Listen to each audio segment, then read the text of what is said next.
Attract అయ్యారంటే ఆమె Facebook ద్వారా, ఇన్స్టాగ్రామ్ ద్వారా, అదేవిధంగా యూట్యూబ్ ద్వారా ఇవన్నీ ఆమె ఇవాళ మీడియాను వాడుకొని అన్నీ కూడా చూపించేసి అందరినీ కూడా అక్కడ ఎట్లా అయిపోయిందంటే జనము ఒక మంచి తిరుపతిలో కూడా అంత జనం ఉన్నట్టుగా అక్కడికి రావడము, దానికి లైన్లు కట్టడము, అక్కడ కొందరిని ఐడెంటిటీ కార్డు వేసి వాళ్ళందరినీ కూడా శిష్యులుగా చేసుకొని వాళ్ళందరూ కూడా అమ్మవారి యొక్క గురించి చెప్పడము.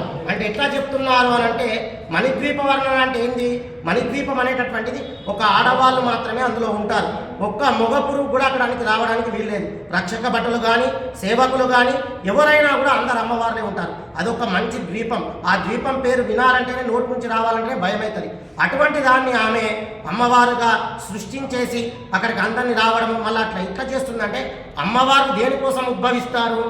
ఏదైనా దుష్ట సంహారం చేయాలంటే, శిష్ట రక్షణ చేయాలంటే, ఏదైనా అవసరం ఉన్నప్పుడు అమ్మవార్లు ప్రత్యేకించి వస్తారు. అది ఎవరు వేరుకుంటారు?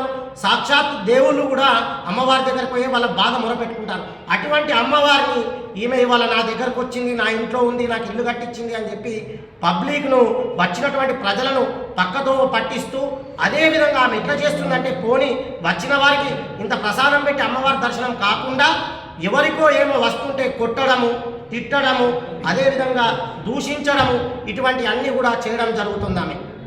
అదేవిధంగా క్లిప్సింగ్ కూడా ఉన్నాయి.